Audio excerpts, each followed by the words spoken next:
नमस्कार, आप देख रहे हैं जोहार झारखंड। आपके साथ मैं हूं शिप्रा झा और बुलेटिन की शुरुआत बड़ी खबर के साथ करेंगे। खूंटी से आपको इस वक्त की बड़ी खबर बता दें, जहां कर्रा से अज्ञात युवती का शव मिला है। बताया जा रहा है गला काटकर युवती की हत्या कर दी गई। शव को जलाने की भी कोशिश की गई। लोधमा के मुर्मू पार टांड से शव बरामद किया गया है। कुएं से शव मिला है। फिलहाल पुलिस की टीम जांच में जुटी हुई है। डीएसपी के नेतृत्व में जांच टीम बना दी गई है। आपको बता दें कि इससे पहले भी खूंटी जिले में 8 अप्रैल को तोरपा के कुलडा जंगल से पुलिस ने एक अज्ञात महिला का जला हुआ शव बरामद किया था, लेकिन इस मामले का अब तक खुलासा भी नहीं हो पाया कि अब एक और नई घटना सामने आ गई है और इस घटना ने महिला सुरक्षा पर गंभीर सवाल उठा दिए हैं।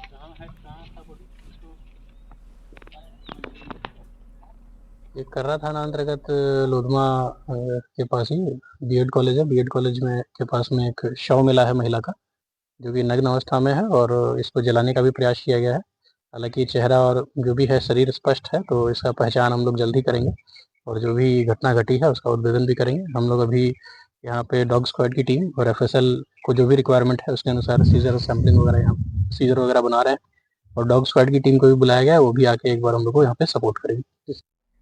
गढ़वा से आपको बड़ी खबर बताते हैं, जहां रमना में ज्वेलर्स शॉप में चोरी की खबर है। 5 लाख के गहने से भरा झोला चोरी हो गया है। 3 किलो चांदी, 30 ग्राम सोना चोरी हुआ है। सीसीटीवी से चोर का सुराग भी मिल गया। 6 मार्च को भी 30 लाख की चोरी हुई थी। चोरी की घटना से लोगों में दहशत का माहौल बना हुआ है। 2 तस्वीरें आपके टीवी स्क्रीन पर आपको दिखा रहे हैं। रमना में ज्वेलरी शॉप में लूटपाट की वारदात को अंजाम दिया गया है और ये सीसीटीवी फुटेज जो सामने आया है उसके आधार पर पुलिस की टीम आगे की कार्रवाई कर रही है। बताया जा रहा है 3 किलो चांदी और 30 ग्राम सोना चोरी हुआ है। ये जो गैंग है, ये गैंग बाहर से आया हुआ गैंग है और सेम एमओ पे इन लोगों ने लातेहार में भी अभी बैंक से क्राइम किया है। तो हम लोग सभी जगह का सीसीटीवी फुटेज ले लिए हैं और बाकी अन्य बिंदुओं पर भी हम लोग काम कर रहे हैं। इनकी पहचान और सीसीटीवी फुटेज से हम लोग इनकी पहचान कराने की कोशिश कर रहे हैं। जल्द ही गिरफ्तार हो रहे हैं। और रांची से आपको बड़ी खबर बता दें, नहीं सुलझा सिरम टोली रैंप विवाद। आदिवासी संगठन के लोगों ने मोर्चा खोल रखा है। मंत्री चमरा लिंडा के आवास का घेराव करने के लिए सभी निकल पड़े हैं। सिरम टोली फ्लाईओवर रैंप को केंद्रीय सरना स्थल से आगे बढ़ाने की मांग की जा रही है और इसे लेकर पिछले कई महीनों से आदिवासी संगठन के लोग आंदोलन कर रहे हैं। ये तस्वीरें आपकी टीवी स्क्रीन पर आपको दिखा रहे हैं। एक बार फिर से देखिए, जो आदिवासी लोग हैं वो सड़क पर उतर चुके हैं। आदिवासी संगठन के लोगों ने मोर्चा खोल रखा है। जगह जो है वो रैंप के नीचे जो है, फ्लाईओवर के नीचे जो है वो नजर आएगी, लेकिन ऐसा हुआ नहीं। सरहुल बीत गया उसके। तो रांची के सिरम टोली फ्लाईओवर रैंप विवाद का असर अब पूरे झारखंड में भी देखा जा रहा है। कई आदिवासी संगठन के लोग इसके विरोध में उतर गए हैं। गुमला में भी आदिवासी संगठनों में नाराजगी देखी जा रही है। केंद्रीय सरना स्थल सिरम टोली बचाओ मोर्चा गुमला के बैनर तले आदिवासी समाज कल विधायक भूषण तिर्की के आवास का घेराव करने जा रहा है। विधायक से रैंप को जल्द हटाने की मांग की जाएगी। झारखंड में अबुआ सरकार होने के बाद भी आदिवासियों की आस्था से खिलवाड़ का आदिवासियों ने आरोप लगाया और मामला नहीं सुलझने पर गद्दी से उतारने और उग्र आंदोलन की भी चेतावनी दी है। तो आपको बता दें कि सिरम टोली विवाद जो है वो लगातार बढ़ता चला जा रहा है। रैंप विवाद को लेकर आदिवासी समाज के लोग, संगठन जो है वो सड़क पर उतर गए हैं। लोगों का आरोप है कि अबुआ सरकार होने के बाद भी आदिवासियों की आस्था के साथ खिलवाड़ किया जा रहा है और सरकार नहीं सुन रही है, जिस वजह से आदिवासी संगठन के जो लोग हैं वो सड़क पर उतरकर प्रदर्शन करने को मजबूर हैं। सरना स्थल है, वहां पे सरकार के द्वारा फ्लाईओवर बनाया गया है और उस फ्लाईओवर का जो रैंप है उसको हमारे सरना स्थल में ही उतारा जा रहा है और कहीं ना कहीं ये हमारे आस्था के साथ कुठाराघात है। ये हमारे आस्था के साथ छेड़छाड़ है। सरना स्थल को लूटने और बर्बाद करने का यह कहीं ना कहीं षड्यंत्र है और इस षड्यंत्र को हम सरकार को कामयाब होने नहीं देंगे। इस सरकार को हम नाकामयाब करेंगे। यही जो सरना स्थल है, सीरम टोली सरना स्थल, यहीं से सरहुल जुलूस का शुरुआत करते हैं और जहां से सरहुल जुलूस शुरुआत होता है, आज वही सरना खतरे में है। अगर जहां से सरहुल शुरुआत हुआ था, जहां से सरहुल जुलूस शुरुआत हुआ था, अगर खत्म हो जाएगा तो आने वाला दिन में क्या लोकल क्षेत्र में जो गुमला क्षेत्र है, लोहरदगा क्षेत्र है, खूंटी क्षेत्र में जो सरहुल जुलूस निकलता है, क्या वो बचेगा? महिलाएं बढ़ चढ़कर विरोध जरूर करेगी। इसलिए कि वो हमारे आदिवासी का आस्था का जगह है, सरना का जगह है, वो भी केंद्रीय सरना है, जहाँ से हमारा सरहुल जो पूजा, जो हम लोग धरती चांद का पूजा जो करते हैं, प्रकृति का जो पूजा करते हैं, उसके साथ छेड़छाड़ हो रही है, उसको हम लोग कदापि बर्दाश्त नहीं कर सकते। देखिए, मुख्य निर्वाचन आयुक्त ज्ञानेश कुमार ने कहा है कि ईवीएम पूरी तरह सुरक्षित है और इसे टैंपर नहीं किया जा सकता है। रामगढ़ के रजरप्पा सीसीएल गेस्ट हाउस में मीडिया से बात कर रहे थे और मुख्य निर्वाचन आयुक्त ने कहा कि भारत में इलेक्ट्रॉनिक वोटिंग मशीन की लीगल स्क्रूटनी हो चुकी है। ईवीएम ना तो इंटरनेट से, ना ब्लूटूथ से और ना ही इंफ्रारेड से जोड़ा जा सकता है। उन्होंने कहा कि अब तक 5 करोड़ वीवीपैट की गणना हो चुकी है और एक में भी अंतर नहीं मिला। मुख्य चुनाव आयुक्त ने वॉलंटियर्स और रिटर्निंग अधिकारियों से उनके अनुभवों को भी जाना। बीच उपस्थित है पूर्णतः इलेक्ट्रॉनिक वोटिंग मशीन जो भारत में होती है वो न तो इंटरनेट से जोड़ी जा सकती है, न ब्लूटूथ से जोड़ी जा सकती है, न इंफ्रारेड से जोड़ी जा सकती है। किसी भी तरीके से इलेक्ट्रॉनिक वोटिंग मशीन किसी से नहीं जुड़ती और इसीलिए उसको टेम्पर करना भी संभव है। अतः भारत की जो ईवीएम है वो टेम्पर प्रूफ है और जिस पर मतदाता जिस बटन पर अपनी उंगली दबाता है उसी की वीवीपैट स्लिप निकलते हुए वो उसको देखता है और उसी की जब गिनती होती है तो अभी तक 5 करोड़ से भी ज्यादा वीवीपैट की स्लिप्स की गणना हो चुकी है और एक भी अंतर वीवीपैट की स्लिप में और ईवीएम में नहीं आया है। इसीलिए भारत के निर्वाचकों को और भारत के मतदाताओं को चुनाव आयोग आश्वस्त करना चाहता है कि उनकी जो ईवीएम प्रणाली है वो हर तरह से सुरक्षित और वही रिजल्ट देती है जो भारत का मतदाता चाहता है। भारत के मुख्य निर्वाचन आयुक्त ज्ञानेश कुमार ने रामगढ़ के रजरप्पा में एक बड़ा दावा किया है। उन्होंने आरोपों को खारिज करते हुए कहा कि ईवीएम मशीन पूरे तरीके से सुरक्षित है, इसे टेम्पर नहीं किया जा सकता है। उन्होंने कहा कि ईवीएम वोटिंग मशीन का निर्माण पब्लिक सेक्टर में किया जाता है। वे रामगढ़ के रजरप्पा में चुनाव कार्य में लगे वॉलंटियर्स और रिटर्निंग अधिकारियों के साथ यहाँ इंटरेक्ट हो रहे थे। बात हुई मुख्य निर्वाचन आयुक्त से। सर ने बताया कि कैसे कार्य होता है मतदाता में। हम लोगों ने एज ए वॉलंटियर यहाँ पर अपना अपना कार्य किया। विधानसभा और लोकसभा दोनों चुनाव में हम लोगों ने बहुत अच्छे तरीके से अपना कार्य किया और राष्ट्र के लिए कुछ काम किया। हमें बहुत उनसे बात करके अच्छा लगा। उनसे बात करके बहुत अच्छा लगा।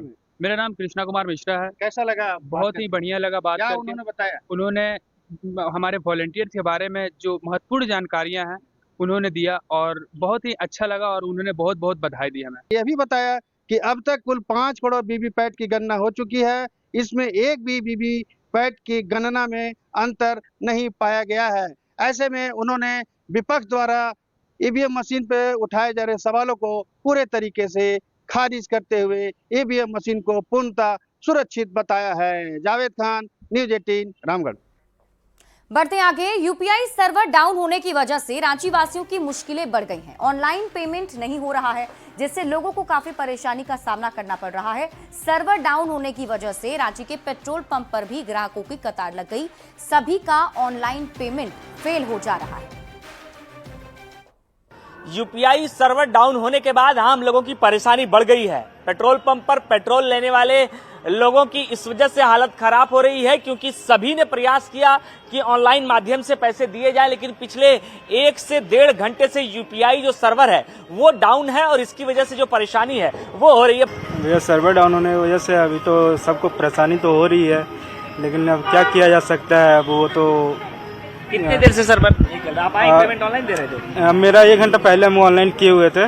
वो पेमेंट मेरा अटक चुका है, पेंडिंग में चला गया। फिर पैसा पहले घूम भी जा रहे हैं क्या? हाँ, वापस चले जा रहे हैं। हाँ, कोई वापस चल जा रहे हैं तो फिर कार्ड पेमेंट हो जा रहा है कि लोग जो आ रहे हैं अगर पेमेंट उन्हें नहीं हो पा रहा है तो प्रयास किया जा रहा है कि कैश के माध्यम से भी दिया जाए। करीबन कितने देर से ये सर्वर डाउन चल रहा है? लगभग 1 से 1.5 घंटा हो गया। 1.5 घंटे हो गए तो कस्टमर वापस हो जा रहे हैं, क्या स्थिति? हाँ, वही है, जिसके पास ऑनलाइन का माध्यम है वो क्या करेगा। जब कैश नहीं होगा तो वो वापस ही जाएंगे। अपने साथ कैश कैरी किया जाए। आप देखिए तस्वीरों में जो लोग यहाँ पर पहुँचेंगे उन्हें इस वजह से कैश देना पड़ेगा क्योंकि ऑनलाइन जो सर्वर है वो डाउन चल रहा है, ठप चल रहा है। भैया ने मोबाइल निकाल लिया, प्रयास करेंगे वो ऑनलाइन पेमेंट करने का। और तस्वीरों में आप देखिए कि जिनके पास की कैश नहीं है उनके साथ क्या तकलीफ होगी, क्योंकि सर्वर पिछले 1 से 1.5 घंटे से डाउन चल रहा है और पेमेंट जो है उसमें इशू हो रहा है। इस वजह से कैश की जो स्थिति है वो होगी। भाई साहब ने अपना पर्स निकाल लिया कि चलो ऑनलाइन नहीं है तो हम कैश से ही पेट्रोल ले लेंगे। नहीं चल रहा है, नहीं चल रहा, ऑनलाइन कुछ भी नहीं हो रहा है, ऑनलाइन कुछ भी ट्रांजैक्शन दिक्कत है। तो जो लोग कैश कैरी नहीं कर रहे हैं तो उनके लिए काफी मुसीबत का सामना करना पड़ रहा है अभी। बिल्कुल आम लोगों के लिए ये भी निर्देश होगा कि अगर आज आप घरों से बाहर निकल रहे हैं तो प्रयास करें कि अपने साथ कैश कैरी कर निकले, क्योंकि जो यूपीआई की आज की स्थिति है, सर्वर डाउन होने की वजह से पेमेंट नहीं हो रहा है। और सिर्फ एक बैंक नहीं बल्कि अन्य जो अलग अलग बैंक हैं, सभी बैंकों की लगभग स्थिति यही है कि सर्वर डाउन होने की वजह से पेमेंट नहीं हो रहा है। कैमरा पर्सन संजीव तिवारी के साथ गौरव झा, न्यूज़ 18 रांची। बढ़ते हैं आगे और बात अगली खबर की। झारखंड की राजनीति में बदलाव। आजसू नेता नीरू शांति भगत जेएमएम में शामिल। कल ताला मरांडी जेएमएम में शामिल हुए थे और पूर्व विधायक दिवंगत कमला किशोर भगत की पत्नी हैं नीरू भगत, जो अब जेएमएम में शामिल हो गई हैं। बड़ी खबर आपको बता रहे हैं, झारखंड की राजनीति में बड़ा बदलाव देखने को मिल रहा है। आजसू नेता ने जेएमएम का दामन थाम लिया है। नीरू शांति भगत जेएमएम में शामिल हो गई हैं। कई एक लोग एनडीए से, भारतीय जनता पार्टी से झारखंड मुक्ति मोर्चा में शामिल होने के लिए उनके द्वारा अनुरोध किया गया है और नीरू शांति भगत जी आज हमारे बीच में उपस्थित है। सभी मीडिया बंधुओं को मैं तहे दिल से धन्यवाद देना चाहती हूँ, जोहार करती हूँ। और मेरे साथ भी यहाँ पर बैठे हमारे गार्जियन विनोद पांडे जी को भी और मुजमिल जी को भी मैं इन्हें भी तहे दिल से धन्यवाद देना चाहती हूँ। आज हम सभी आजसू पार्टी छोड़कर आज झारखंड मुक्ति मोर्चा में शामिल हुए हैं। बढ़ते आगे, झारखंड में निजी स्कूलों की मनमानी जारी है। मनमाना फीस और किताब के नाम पर मोटी रकम ऐंठी जा रही है। 4000 में नर्सरी की किताबें मिल रही हैं और 8वीं की किताबें 8000 से ज्यादा में मिल रही हैं। अभिभावकों का आरोप है कि कुछ स्कूलों में एनसीईआरटी की जगह निजी प्रकाशन की किताबें चलाई जा रही हैं, जिनकी कीमत काफी अधिक होती है। वहीं इस मामले पर हेमंत सरकार पर बीजेपी हमलावर है। बीजेपी विधायक सीपी सिंह ने कहा कि इस मामले को लेकर सरकार बिल्कुल उदासीन बनी हुई है। कौन सी कमेटी बनी है, इसका सरकार जवाब दे। तो सवाल है कि आखिर इनकी मनमानी रुकेगा कौन? यहाँ बैठे हुए तमाम अधिकारी, शिक्षा विभाग इस पर कोई ध्यान नहीं देता है और यही नतीजा है कि हर लोग प्राइवेट स्कूल में ही बच्चों को पढ़ाना चाहता है। जरा सा भी सक्षम में पढ़ना चाहता है और फिर कहता भी रहे फीस में बहुत वृद्धि हो रही है। ये अभी मैं अखबार में पढ़ रहा था, देखा कि डीसी मीटिंग करने वाला है, उसके पहले ही स्कूल में फीस बढ़ा दी। वहीं इस मामले पर जेएमएम और कांग्रेस ने कहा है कि निश्चित तौर पर यह बहुत ही चिंता का विषय है। ऐसे में स्कूलों का रजिस्ट्रेशन कैंसिल होना चाहिए। देखिए, जो प्राइवेट स्कूल्स हैं उसकी मनमानी की खबरें लगातार आते रहती हैं और क्या कुछ हो रहा है वो तमाम जनता से आप पूछिए। रांची में खास करके ये अपने चरम सीमा पर है। तो वैसे में इन पर अंकुश लगाना, उन्हें अपने जो जनहित से जुड़े कई विषय हैं उनको लागू करवाना, क्योंकि हम लोग देखते हैं कि जो गरीब वंचित छात्रों को जो अवसर देने का एक कानून, एक प्रावधान राज्य सरकार का है, उसका भी लगातार उल्लंघन होता है। जिस प्रकार प्राइवेट स्कूलों की मनमानी लगातार बढ़ती रही है या बढ़ते जा रही है, यह बिल्कुल एक गंभीर विषय है। गंभीर विषय इसलिए है कि मध्यम वर्गीय, निम्न वर्गीय परिवार के बच्चे कहाँ जाएंगे? क्या जो ठेला चला रहे हैं, जो खोमचा वाले हैं, जो छोटे व्यापारी हैं, उनके बच्चे बड़े स्कूलों में पढ़ने के स्थिति में नहीं होंगे? तो ये समानता कहाँ रहेगी? तो कहीं ना कहीं इस समानता को लाने के लिए सरकार यह कदम उठा रही है। और इसी बीच आपको रांची से बड़ी खबर बताते हैं, जहां झारखंड में पहली से 12वीं तक के शिक्षकों के लिए आकलन परीक्षा का आयोजन होगा। इसमें शामिल होना अनिवार्य होगा, क्योंकि इसके आधार पर ही उन्हें शिक्षण कार्य के लिए ट्रेनिंग दी जाएगी। 24 से 28 अप्रैल तक सरकारी शिक्षकों का TNA एग्जाम लिया जाएगा। शिक्षकों के सतत क्षमता विकास और उनके प्रोफेशनल डेवलपमेंट के लिए हेमंत सरकार ने यह फैसला लिया है। अगर टीचर्स अपने आप को अपलिफ्ट ना करें तो टीचर्स धीरे धीरे उनमें भी हरासमेंट होते रहेगा। तो विभाग की तरफ से ये किया गया प्रयास, ये अप्रैल में अभी टेंटेटिव डेट आ रहा है। 24 से हाँ, ये कंफर्म अभी लेटर हम लोग को नहीं आया, लेकिन ये लास्ट वीक ऑफ अप्रैल में है। बच्चों का नीड असेसमेंट बच्चों का भी है, टीचर्स का भी है। बहुत खुश हैं और इसका प्रभाव भी बहुत अच्छा ही पड़ेगा, क्योंकि जिस तरह से परिवर्तन हो रहा है, जिस तरह से विकास की ओर हम लोग बढ़ रहे हैं, तो शिक्षा जगत में भी विकास जरूरी है। सांसद निशिकांत दुबे ने देवघर के बाबा वैद्यनाथ धाम में पूजा अर्चना की और भोलेनाथ का आशीर्वाद लिया। इस दौरान सांसद ने कई महत्वपूर्ण घोषणाएं भी की। उन्होंने ISBT से जल्दी प्रयागराज के लिए सीधी बस सेवा शुरू की जाएगी, इसका ऐलान किया, जिससे श्रद्धालुओं को काफी सुविधा मिलेगी। के लिए तो ट्रेन होगी, अब तो उनको और सस्ते में मिल रहा है। यदि बासुकीनाथ जाने में उनको 50 रुपया लगता था, तब तो 10 रुपये में बासुकीनाथ पहुँच गए। गोड्डा जाने में यदि उनको 100 रुपया लगता था, तब तो 20 रुपया में वो गोड्डा पहुँच गए। इसलिए अच्छा ही है, बस वाले स्ट्राइक करते रहे। मध्य प्रदेश के मुख्यमंत्री जी से बात की है, मैंने बिहार के ट्रांसपोर्ट मिनिस्टर से बात की है, और जो उत्तर प्रदेश के ट्रांसपोर्ट मिनिस्टर हैं दयाशंकर सिंह, वो बाबा के भक्त हैं, उनसे भी बात की है। इसी महीने उन्होंने कहा है कि हम अयोध्या और प्रयागराज के लिए यहाँ से बस चलते हैं। झारखंड कांग्रेस संगठन का नया ढांचा बनाने में जुटी हुई है। कांग्रेस की नई टीम में महिला, युवा और OBC को तरजीह देने की तैयारी चल रही है। इसमें जिसकी जितनी भागीदारी, उसकी उतनी हिस्सेदारी की तर्ज पर टीम बनेगी। प्रदेश अध्यक्ष ने कहा, कांग्रेस आलाकमान का साफ निर्देश है कि संगठन में महिलाओं और युवाओं की भागीदारी अधिक से अधिक होनी चाहिए। कांग्रेस के संविधान के आधार पर महिलाओं को इस बार संगठन में 33% भागीदारी देने की तैयारी है।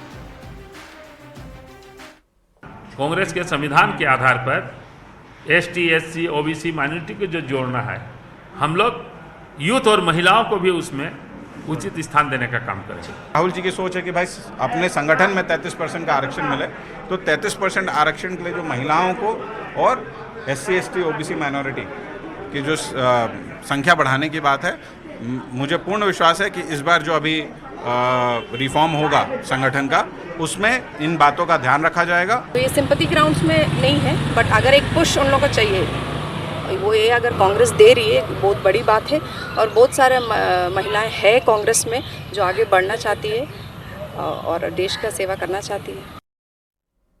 झारखंड कांग्रेस मानव श्रृंखला को मजबूत बनाने की तैयारी में जुट गई है और राजधानी में 14 अप्रैल को डॉक्टर भीमराव अंबेडकर की जयंती के अवसर पर अंबेडकर चौक से देशरत्न डॉक्टर राजेंद्र प्रसाद चौक तक कांग्रेस पार्टी मानव श्रृंखला बनाएगी। कार्यक्रम को सफल बनाने के लिए यूथ कांग्रेस ने बैठक बुलाई है, जिसमें पार्टी के सभी विंग के सदस्यों को कार्यक्रम को सफल बनाने के निर्देश दिए गए। झारखंड कांग्रेस अलग अलग मोर्चे को 14 अप्रैल अंबेडकर जयंती के उपलक्ष्य पर आयोजित मानव श्रृंखला को मजबूत बनाने की तैयारी में है। झारखंड कांग्रेस के प्रदेश अध्यक्ष केशव महतो कमलेश ने पार्टी के सभी विंग के सदस्यों को अधिक से अधिक संख्या में जोड़कर मानव श्रृंखला को सफल बनाने के निर्देश दिए हैं।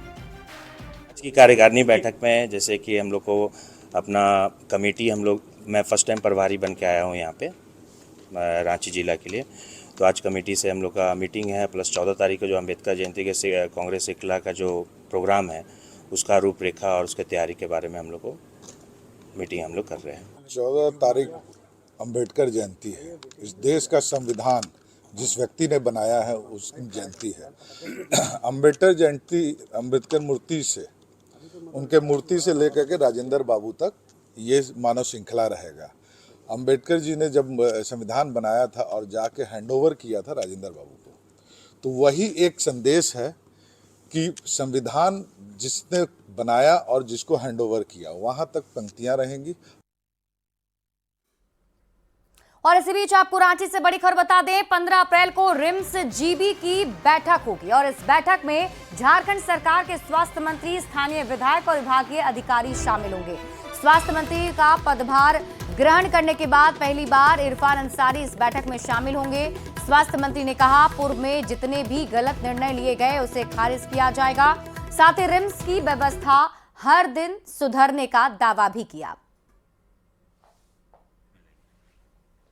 और गिरिडीह से आपको अगली बड़ी खबर बताते हैं, जहां अवैध पत्थर खनन पर विवाद बढ़ता चला जा रहा है। जमीन पर अवैध कब्जे का लोगों ने विरोध किया है। पत्थर माफिया के साथ लोगों ने मारपीट की। ट्रैक्टर से लोगों को कुचलने की कोशिश की गई। मारपीट में 6 से अधिक लोग घायल हो गए हैं। धनवार में जमीन कब्जा करने का आरोप है। तो बड़ी खबर आपको गिरिडीह से बता रहे, पत्थर माफिया के साथ लोगों ने मारपीट भी की है। और न्यूज 18 संवाददाता एजाज अहमद अधिक जानकारी के साथ जुड़ चुके हैं। एजाज, क्या है पूरा मामला?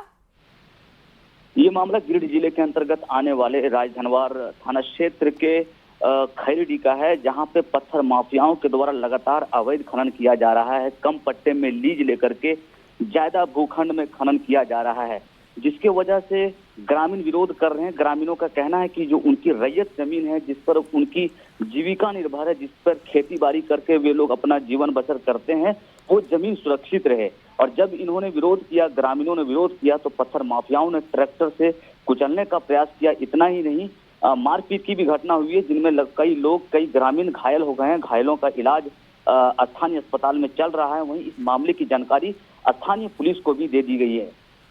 ठीक है, आप इस खबर पर नजर बनाए रखिए। शुक्रिया इस अपडेट के लिए एजाज। और फिलहाल इस बुलेटिन में अभी के लिए बस इतना ही। आप देखते रहिए न्यूज़ 18 बिहार झारखंड।